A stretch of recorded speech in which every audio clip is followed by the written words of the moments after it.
Cette année encore, nous continuons de proposer des améliorations sur tous nos produits, de la conception à la fabrication, tout en passant par le rapport, l'hardware installeur et Suite Connect.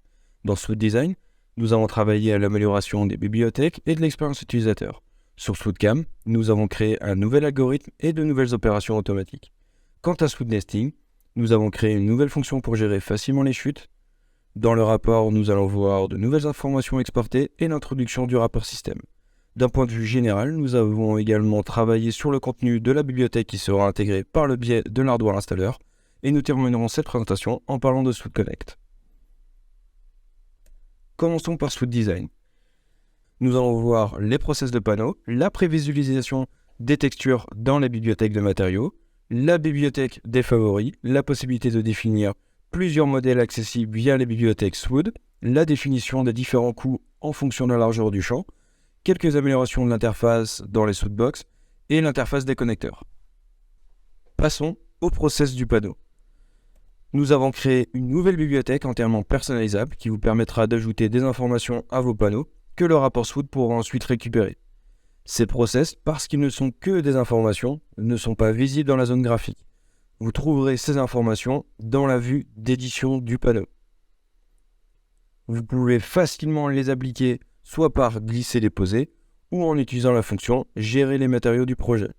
Selon la configuration de vos process, vous pouvez appliquer plusieurs process sur un panneau et choisir de les appliquer uniquement sur les faces ou sur l'ensemble du panneau.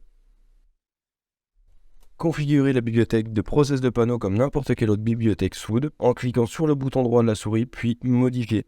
Vous pouvez créer des catégories personnalisées et définir si ces catégories sont unitaires ou non. Unitaire signifie qu'il n'est pas possible d'avoir plusieurs process de cette catégorie sur un panneau. Par exemple, dans ce cas, la catégorie glue est définie comme unitaire. Ainsi, chaque fois que nous appliquons un process glue sur un panneau, le process glue précédent est remplacé. Nous continuons avec les favoris.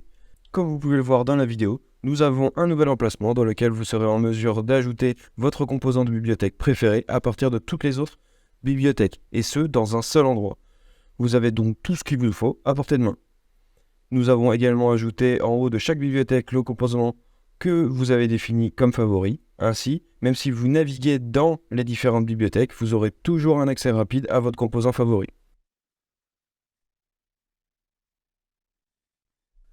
Comme nous l'avons mentionné, vous pouvez créer plusieurs profils de favoris. Ainsi, comme pour les exemples à côté, vous pourrez créer des profils différents pour différents clients ou pour différents projets, comme un profil McDonald's, KFC, Dior, etc. On peut voir que ces deux profils, mes favoris et projet A, ont bien des éléments complètement différents, mais peuvent également avoir des éléments en commun. Pour définir ces éléments, rien de plus simple, il vous suffit de le sélectionner en bibliothèque et de sélectionner le profil ou les profils de favoris dans lesquels vous voulez que cet élément apparaisse. Et pour l'enlever, il suffit de faire l'action inverse. Une dernière chose à propos des favoris, il est également possible de vérifier quels éléments de la bibliothèque sont appliqués dans le projet courant. Et ceux-ci apparaîtront en vert directement dans cette bibliothèque. Parlons maintenant des multiples modèles. Comme vous pouvez le voir dans la bibliothèque de caisson, avec également la bibliothèque de Sootbox et de panneaux, vous avez la possibilité de créer des modèles personnalisés disponibles au niveau de cette bibliothèque. Grâce à cette nouvelle fonction, vous pourrez plus facilement et surtout rapidement créer de nouveaux caissons avec de nouveaux squelettes encore plus complexes, mais aussi créer de nouveaux modèles de Sootbox, par exemple de charnières, de poignées, où les paramètres à piloter sont déjà tous créés. Passons à la mise à jour des champs. Cette fonction a été complétée cette année avec la possibilité d'ajouter des informations sur les prix dans le tableau de référence des champs. Bien entendu, ces informations sont ensuite résumées dans la fonction rapport de Swood. Nous allons passer maintenant à l'amélioration de l'interface utilisateur avec tout d'abord les Sootbox. Dans l'onglet d'édition des Sootbox et plus précisément dans l'onglet paramètres, nous pourrons facilement trouver les variables grâce à la fonction de recherche qui examinera le nom et l'alias, et grâce au filtre qui nous permettra de choisir les paramètres que nous souhaitons afficher. L'un de ces filtres offre notamment la possibilité de ranger les variables dans des dossiers de catégorie lorsque celle-ci est définie. Nous continuons avec l'amélioration de la vue d'édition de la fonction liaison. Afin de vérifier facilement le comportement de votre règle, nous avons intégré les vues standards dans la vue graphique de la fonction liaison. Ainsi, il vous sera plus facile de vérifier le bon fonctionnement de vos règles personnalisées. Terminons la partie Sweet Design avec l'insertion d'un connecteur à partir de la bibliothèque. Ce raccourci vous permettra de réduire le nombre de clics nécessaires pour insérer les connecteurs dans votre projet. Cette fonctionnalité est désormais accessible par un clic droit sur votre élément de bibliothèque. Elle lancera la fonction insérer des connecteurs entre deux composants avec le composant sélectionné depuis la bibliothèque de liaison, mais également, bien sûr, depuis la bibliothèque de favoris. C'est tout pour Sweet Design. Passons maintenant à SweetCam. Dans SweetCam, nous aborderons deux sujets principaux, les nouvelles fonctions 5 axes et l'usinage des chutes. En ce qui concerne l'usinage 5 axes, nous avons développé un nouvel algorithme pour l'ébauche 3D, la possibilité de définir un brut personnalisé pour cette ébauche, et également la possibilité de surfacer les corps graphiques. Enfin, nous verrons l'opération de coupe des chutes. Tout d'abord, le nouvel algorithme d'ébauche 3D. Dans une longue démarche d'amélioration des usinages 5 axes, voici donc un premier résultat de cette démarche. L'objectif principal de cet nouvel algorithme est d'augmenter la fiabilité et la précision des trajectoires créées pour fournir des programmes optimisés. Puisque cet algorithme est beaucoup plus robuste, il vous permettra d'imaginer encore plus de pièces complexes.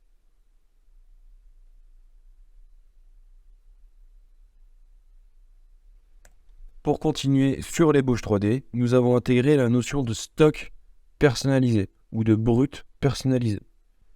Le brut personnalisé nous permet de contraindre la zone sur laquelle nous voulons appliquer l'opération d'ébauche. Pour ce faire, deux options sont disponibles, soit les esquisses SolidWorks ou les corps solides SolidWorks. C'est ce que nous pouvons voir dans la vidéo. Tout d'abord, les différentes esquisses qui composent le modèle 3D SolidWorks et qui sont ensuite disponibles dans la définition de l'usinage.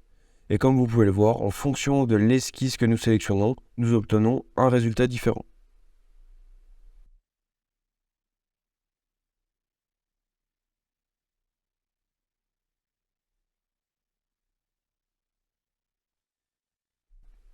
Et maintenant, le même process avec les corps.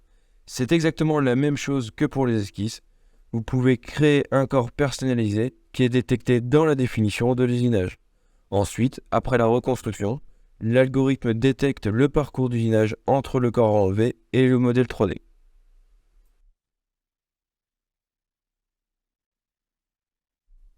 Nous avons vu qu'il est possible de créer de nouvelles stratégies plus efficaces. C'est ce que nous pouvons voir maintenant dans cet exemple où sur la gauche, nous voyons l'ébauche d'une pièce réalisée avec une opération standard où il n'est pas possible de définir une zone. Le parcours de l'outil utilisé réalise donc l'ébauche complète de la pièce. Et maintenant sur la droite, avec la nouvelle option, la possibilité de réaliser le gros de l'ébauche avec un plus gros outil et ne réserver au plus petit outil qu'une zone restreinte. On peut voir en rouge les trajectoires du gros outil et en bleu les trajectoires du plus petit. Le parcours des outils est donc bien plus court avec cette deuxième stratégie. Voici donc une pièce pour réaliser un exemple plus détaillé et concret. Dans la première stratégie, on peut voir le résultat ou l'opération d'ébauche 3D de Swood où l'outil réalise toute l'ébauche. Et en dessous, un exemple de stratégie avec un brut personnalisé où l'on voit le décalage du brut en bleu pour ensuite appliquer l'opération d'ébauche qui va utiliser deux outils différents, un plus gros suivi d'un plus petit.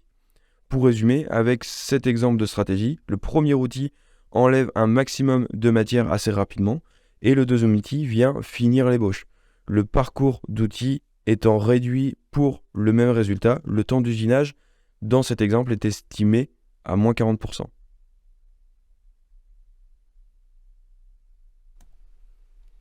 Pour ajouter d'autres possibilités à l'ébauche 3D et aux surfaces 3D, nous avons ajouté la possibilité d'usiner les corps graphiques. L'utilisation des corps graphiques offre la possibilité d'usiner les fichiers STL sans aucune conversion dans SolidWorks. De nombreuses conceptions sont donc maintenant compatibles avec Swood sans aucune modification manuelle.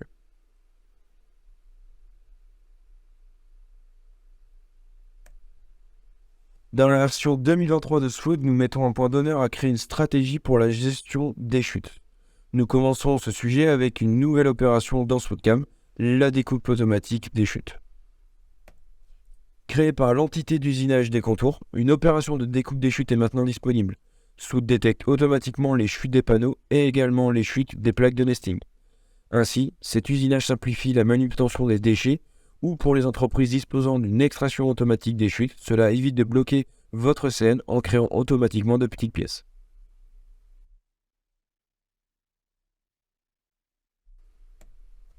Définissez la taille des chutes que vous souhaitez couper avec une limite minimum et un décalage par rapport à la pièce.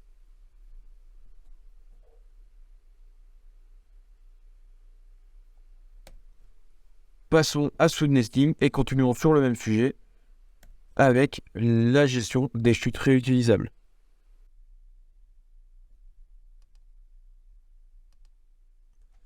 Comme vous pouvez le voir dans la vidéo, après avoir calculé le résultat de l'imbrication, Swood détecte automatiquement les chutes dans le matériau restant sur les plaques. Même si vous modifiez le résultat manuellement, la taille et le nombre de chutes sont mis à jour. La stratégie de définition des chutes est définie en fonction de paramètres spécifiques que vous pouvez complètement personnaliser.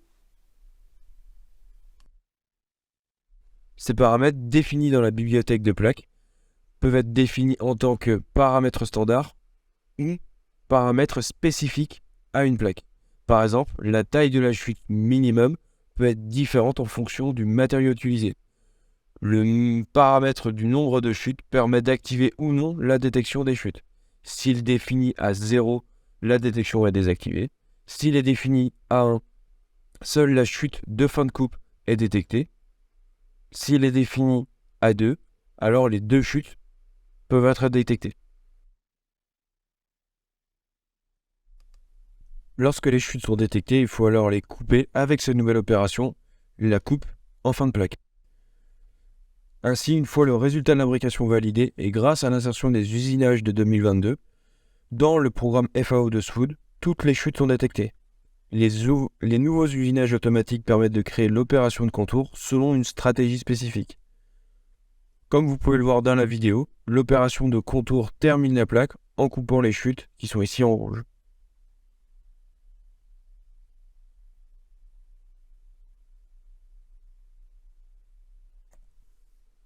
Cet usinage automatique nous permet de créer différentes stratégies. Nous pouvons voir sur la droite que nous avons 3 cas différents. Un pour la chute en bout de plaque, un pour la deuxième chute et un pour ces deux chutes.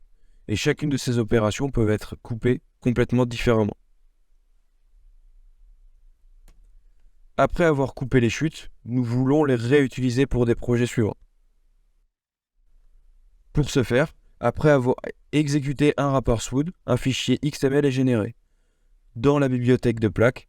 Grâce à la nouvelle fonction d'import de plaques, vous pouvez sélectionner le fichier XML précédemment créé pour recréer ces chutes, ces plaques, dans la bibliothèque de plaques. Une fois ces plaques recréées, vous pouvez les utiliser comme n'importe quelle autre plaque dans une prochaine imbrication. On peut le voir dans cet exemple où certaines des chutes réimportées sont bien utilisées dans ce projet.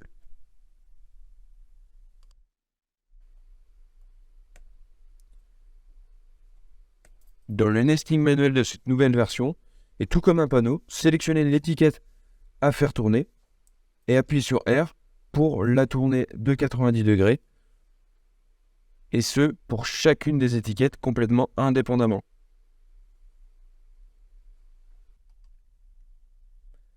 Passons maintenant à la section rapport dans laquelle nous allons parler de deux sujets différents. Le premier, l'intégration du calcul du besoin en plaques nécessaires par projet, et le deuxième, l'introduction du rapport système. Commençons par le besoin en plaques par projet. À partir d'un projet, nous exécutons le rapport Swood qui nous donne la quantité de plaques nécessaires par matériau, et pour tous les autres matériaux, il est toujours possible d'avoir cette quantité en surface, en volume, en linéaire ou unitaire.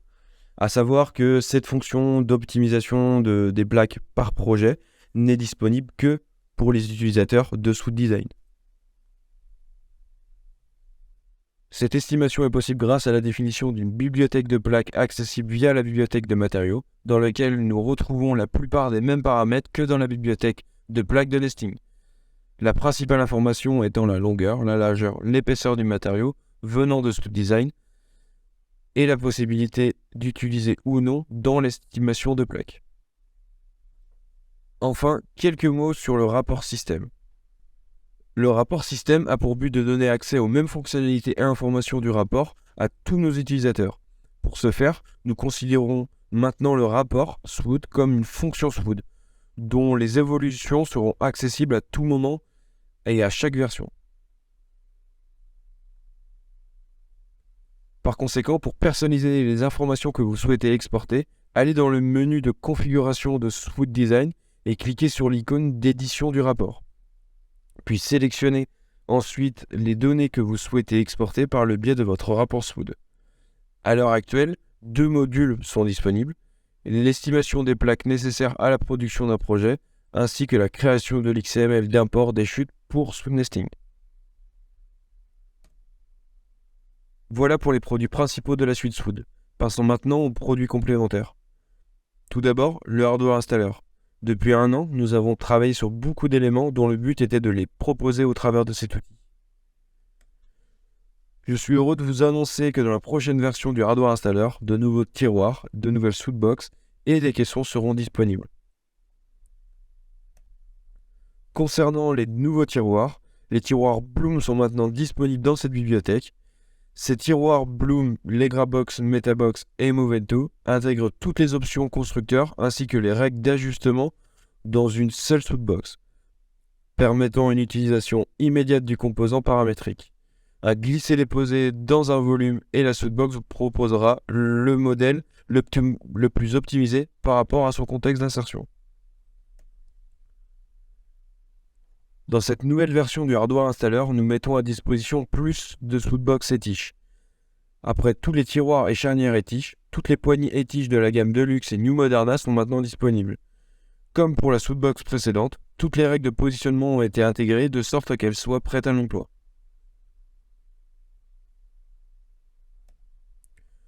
Plus qu'un simple installateur de Swoodbox, téléchargez maintenant des caissons également prêts à l'emploi directement depuis le même interface. Plus de 50 caissons Swood sont disponibles dans cette nouvelle bibliothèque. Ces modèles intelligents intègrent tous les paramètres nécessaires pour s'adapter aux besoins du projet. Pour rappel, vous pouvez trouver l'hardware installer soit dans SolidWorks via Outils, Swood Design, Outils et Hardware Installer, ou directement à partir de Windows, comme n'importe quel autre logiciel.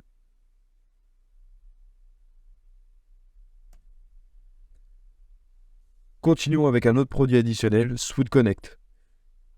Qu'est-ce que Swood Connect et quelles sont ses fonctionnalités? Swood Connect est l'endroit où vous trouverez toutes les connexions faites avec les logiciels et des plateformes tierces. L'objectif principal de Swood Connect est de créer un lien avec les logiciels des acteurs de l'industrie du bois ainsi que SolidWorks et Swood. Nous développons déjà des modules d'échange de données avec les logiciels Bloom, Omag et Winner. Commençons par le Bloom Import. Depuis plusieurs années, Bloom a mis en place un configurateur de meubles en ligne appelé Bloom eService. À partir de cette plateforme, téléchargez votre produit configuré au format BXF pour l'importer directement dans SolidWorks et Swood. Grâce à cette fonction d'importation Bloom, vous pourrez ajouter des informations Swood telles que les matériaux, les connecteurs, les process, des Swoodbox et créer vos programmes FAO pour votre CNC et générer directement un rapport Swood contenant toutes les informations dont vous avez besoin. Le deuxième module est l'export Omag pour la plateforme Tapio. Tapio est une plateforme en ligne pour Omag permettant de connecter toutes vos CNC en un seul endroit. Vous trouverez notamment le gestionnaire de production et IntelliDivide. Avec l'export Tapio de Swood, exportez toutes les données pertinentes de votre projet vers la plateforme en ligne. Terminons cette présentation avec l'import Winner. Winner est le logiciel de conception de cuisine de CompuSoft qui permet de créer rapidement des implantations. À partir du projet que vous avez créé dans Winner, utilisez la fonction d'import, recréez automatiquement votre projet dans l'écosystème SolidWorks Eastwood. Une fois le projet recréé, celui-ci est toujours paramétrique et intègre tous les programmes de FAO nécessaires à sa production. Nous sommes donc à la fin de cette présentation. J'espère que vous avez apprécié toutes ces nouvelles fonctionnalités présentées.